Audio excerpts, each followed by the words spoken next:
Sa magpagpalang araw sa bawat isa, very pleasant Sunday to one and all. Today, we could celebrate the Father's Day. And I know na kayo dyan ay mga nanay, but we would do it this way, not only father, but a parent. So, to your husband, sa inyong mga asawa, ang aking pagbati ng isang happy Father's Day. At ang ating pong teksto ngayong umaga, ngayong hapon, ay ang Joshua chapter 24 verses 4 to 15 na kung saan po ay makikita po natin kung paano po si Joshua. Nilid po niya, minahal po niya yung kanyang pamilya. So I would rather entitle this message, The Good and Godly Parents. Now, sabi po ng Joshua chapter 24 verses 14 to 15, basahin ko po ito. Now therefore fear the Lord and serve him in sincerity and in truth, and put away the gods which your fathers served on the other side of the flood and in Egypt, and serve ye the Lord. And if it seem evil unto you to serve the Lord, choose ye this day whom you will serve, whether the gods which your fathers served that were on the other side of the flood, or the gods of the Amorites, in whose land ye dwell. But as for me and my house, we will serve the Lord. Shall we pause for a moment of prayer? Heavenly Father, give us more wisdom as we would study your word in the life of Joshua. I pray that you will convict us. Make it known unto us, O God, how to be a good and godly parents. I pray that these words will sink into our hearts and we could always remember you were always with us. This is our prayer in Christ's name. Amen. The good and godly parents. Now, because it is a Father's Day, pwede natin palitan yung father ng mother kasi puro mga babae kayo dyan. Meron din naman siguro dyan ng mga lalaki. But if you intend to share this to your husband, sa inyong mga asawa, ay napakabuti po. Being a father in one family is hard. Mahirap po ang maging isang ama. Functioning as a man, yan po yung ating pong gawain. Taking responsibility as a man. Thinking like a man. Dahil pumasok ka na po sa isang pamumuhay. Acting like a man. Working like a man. And all of this are the prerequisites of a good father. Yan po yung dapat batayan po natin. Kung ano yung talagang tunay, isang magandang halimbawa ng isang ama. If you look at it, napakahirap gawin. But this would be so easy if God is in the family, is with the husband. Now, if we take a look with this good and godly father, there are ways for us to follow. Paano magagampanan ng isang tunay na ama ang pagiging ama niya sa kanyang pamilya?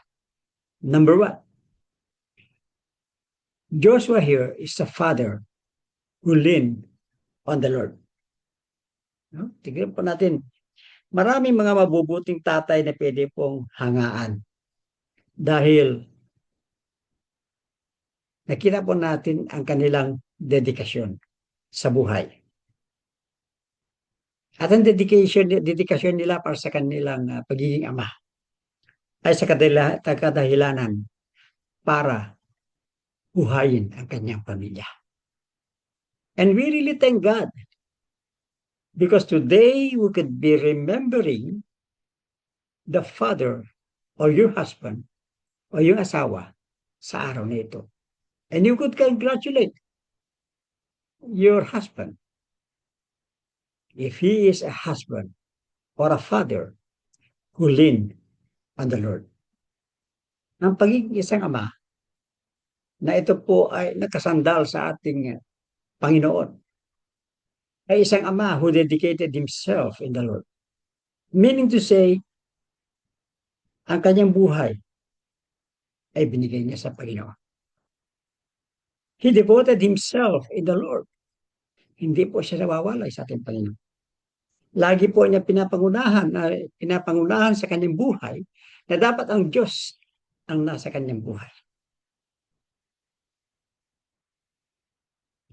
He is a father who determined himself in the Lord. Hindi yung kanyang lahat ng kanyang iniisip ay para lamang po sa kanyang pansarili. Ang kanyang desire ay para lamang po sa kanyang sarili. Hindi po. Inuuna niya ang kapakanan ng kanyang pamilya. Inuuna po niya makita kung sino ang pamilya niya. Yan po yung isang tunay na ama. He is a father who leaned on the Lord. Ang kanyang mga gawain, ang kanyang gustong mangyari, ang kanyang pangarap ay isinasandal niya ito sa ating Panginoon. He will never go ahead of God.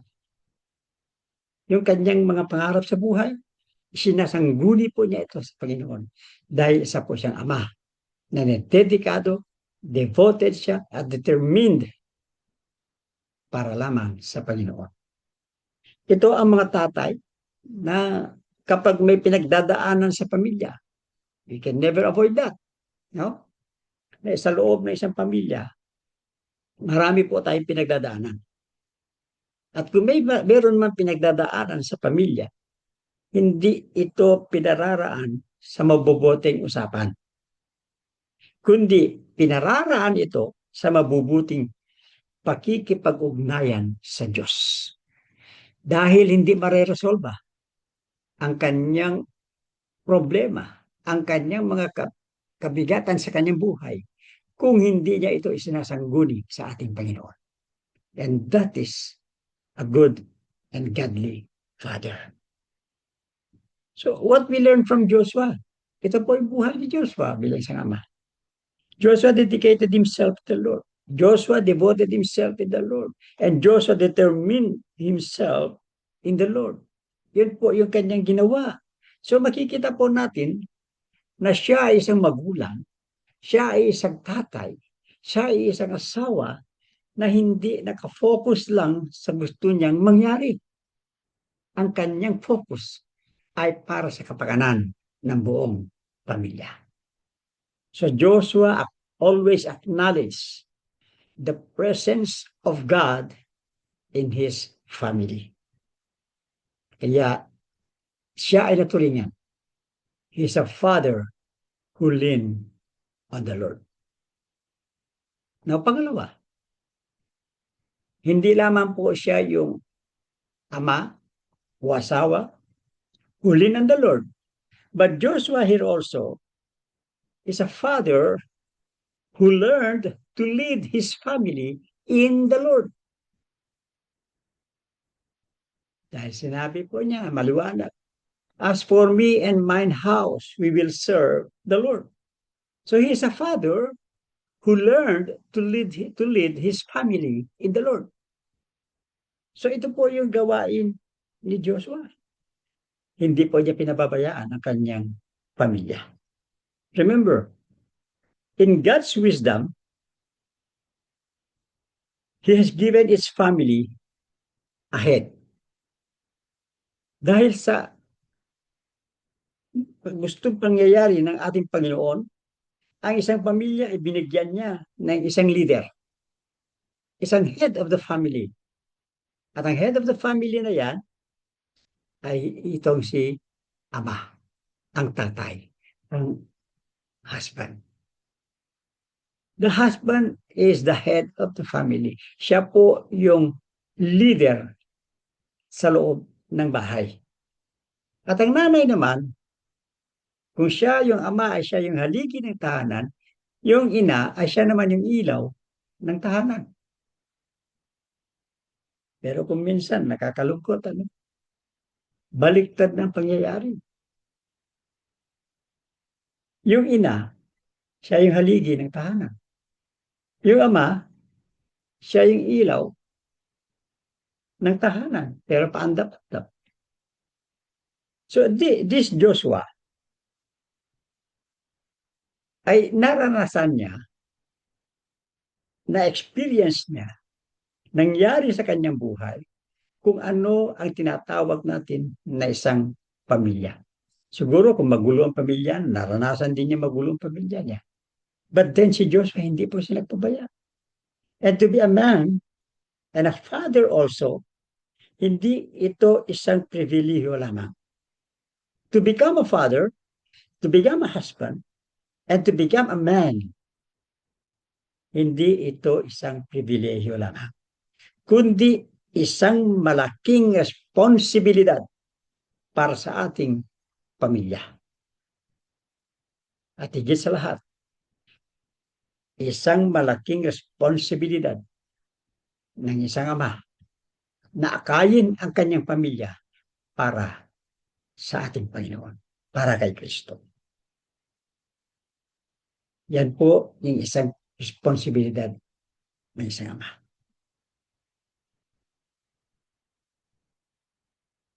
Isa napakabigat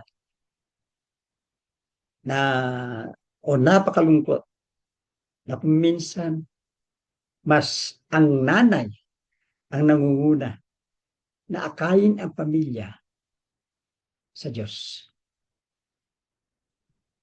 This father, in the experiences of Joshua, he demonstrates unto us how to lead his family in Christ and how to lead his family in church. Alam mo, napakagandang tignan na yung isang buong pamilya ay sama-sama pupunta sa simbahan upang paglingkuran ang Diyos. And that is the role, that is the responsibility of a father to lead his family in the church. No. Pag yan po ay nangyari, pag yan po yung to lead your family in Christ, hindi ba ninyo alam? Mababawasan yung gulo sa loob ng pamilya. And when you lead your family in church, studying the Word of God, hearing the Word of God, alam mo, napakasaya ng loob ng pamilya. It is because when you come out from the church, you have Christ in yourself, you go to church, and when you go out from the church, you lead your family in Christian service. Christian service is not only the church, it starts in the home.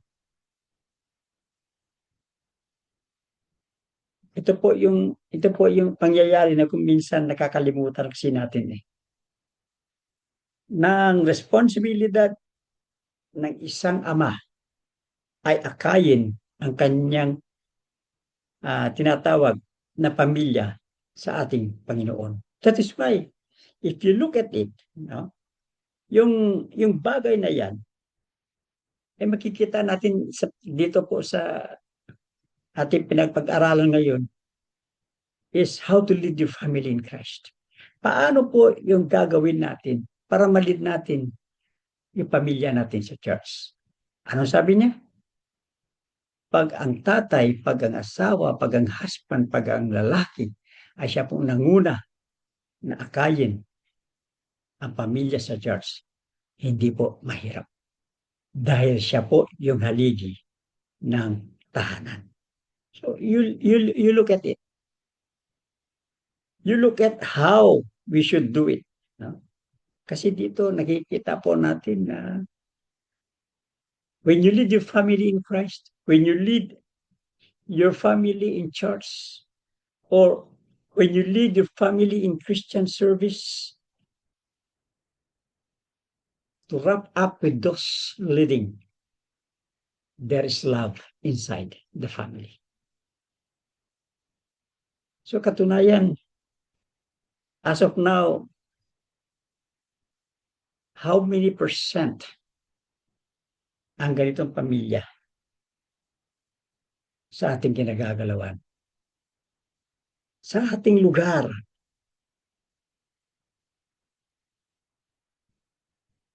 bihira lang. Dahil kung tignan po natin ang bawat pamilya sa ngayon, marami pong nawawasak na pamilya. Madalas, kanya-kanya yung pamilya. Ang tatay may puntahan, si nanay pupunta siguro sa church, yung anak, pag binata na, pag lumaki na sila, mayroon na silang trabaho, kahirap na silang akayin sa church. Mas mabuti pa nga nung kinder pa sila, nursery pa sila, at naaakay ninyo sa church. Pero pagdating ng paglaki, nasaan na sila? Yan po yung kadahilanan. Na pag ang tatay ay siya pong nanguna upang akayin ang kanyang pamilya para sa Diyos, wala pong sinasabi po natin mahirap. Dahil talagang may say ang tatay sa loob ng pamilya. Madalas, narinig natin, walang oras. No time. So busy. But a father must learn to lead his family in the Lord. Yan po yung sinasabi ni Diyos. Kaya nga sabi niya, as for me and mine house, we will serve the Lord. So like Joshua, let us choose to lead our family in the Lord. Because tayo mismo, kung tayo mismo ang mag-akay sa ating pamilya sa Diyos, madaling gawin. Lead your family in the church. Lead your family in Christian ways, in your Christian service. And that is how Joshua wanted that his family would be. So hindi mahirap. Dahil nakita po natin na sila po ay pinapangunahan ng isang ama. Isang ama na hindi lamang pribileyo para sa kanya ang magkaroon ng pamilya, but it is a great responsibility for him. Ang lahat ay nasa kanyang mga kamay kung paano talaga na itong kanyang pamilya ay ganap na magiging victorious kung kanya pong inakay silang lahat sa buong pamilya kay Kristo sa simbahan at sa gawain ng isang tunay na Kristiyano. So Joshua here is what we call, he learned to lean on the Lord. Natutunan ni Joshua na sumandal sa Panginoon lahat ng kanyang gawain. So kaya nga siya ay dinedicate niya yung kanyang buhay, i-devote niya yung kanyang buhay, and he determined that everything that he do is for the Lord. And he was a father who learned to lead his family in the Lord. You know, itong family na ito ay exemplary. Makita po natin kung ganito yung pamilya natin, hindi po tayo makakaroon. Hindi tayo masyadong makakaroon na sinasabag natin magiging mabigat na pamilya. So let's choose to be like Joshua. The third one, Joshua is a father who learned to love God first before his family. Natutunan ni Joshua na higit sa lahat ay mahalin niya ang Diyos bago ang kanyang pamilya. So tignan mo yung priority ni Joshua. Ang kanyang priority po rito ay inuna niya ang Diyos. Ano sabi ng Bible? In everything, put God first. Kahit ano pong kaimportante yung isang bagay, ano yung importante, yung kung ano dyan na gagawin mo, unahin mo muna ang Diyos. And this goes back how to lead this family in the church. Pagdating ng araw ng paglilingkod sa Diyos, inuuna ni Joshua. Tayong mga ama, tayong mga asawa, unahin po muna natin ang ating Panginoon kasama mo ang iyong pamilya. Because when you learn to love God first, you will have a strong commitment. Yan yung kailangan natin. We have to be strong in our commitment to the Lord. That is why hindi tayo mahirapan. Kung ang commitment mo na yan ay unahin ang Diyos, ang iyong pamilya, sila yung mabibless. He has a strong commitment. Kaya nga yung mga tao sa paligid natin kung minsan, o sa mga kapitbahay natin kung minsan, ay napakalaking question mark ang pagtingin nila sa pagkakristyano natin. Dahil kung minsan hindi natin nagagampanan, hindi natin natutunan kung paano ilagay muna ang Diyos. You see, the strong commitment of Joshua. Napakalaskas po ng kanyang commitment sa Diyos. Sabi niya, unahin ko muna ang Diyos. And then later on he says, but as for me, kaya nga sa strong commitment niya, pero para sa akin, but as for me and mine house, we will serve the Lord. That's the commitment of Joshua. And he had a sincere service for the Lord and for the family. Alam mo, pag inuna mo lang ang Diyos, ang iyong pamilya, anuman yung pangangailangan, anuman yung hihingin mo para sa iyong pamilya, God will give it to you. Because of your sincere service before the Lord, and that will affect your sincere service before your family. Your sacred lifestyle. Alam niyo? Kung ikaw na isang ama, alam mo lang yung paano disiplinahin yung anak mo. Hindi lahat ng disiplina ay nanggagaling sa palo. Hindi lahat ng disiplina ay nadadaan sa galit. Ang pagdidisiplina sa pamilya ay nanggagaling sa mabubuting pangangaral. A sacred lifestyle. Yan po yung kailangan. And then the satisfaction for the security of his family. Binibigay lahat ni Joshua bilang isang ama. And hindi lamang security in his family because of the satisfaction, because of who you are in with God, but because you have that strong love towards your family. Pag minsan ay hindi maiwasan sa loob ng pamilya na may bangayan. May hindi pagkakaintindihan. Because that thing that will enter into our family na mahirap pong labanan, insecurity, insensitivity, indifference. Yung tatlong ay na yan. No? Mahirap. Pero kung yung pamilya ay pinangunahan ng isang ama, pinangunahan ng isang asawa who learned to love God first before his family. Diyan makikita po natin.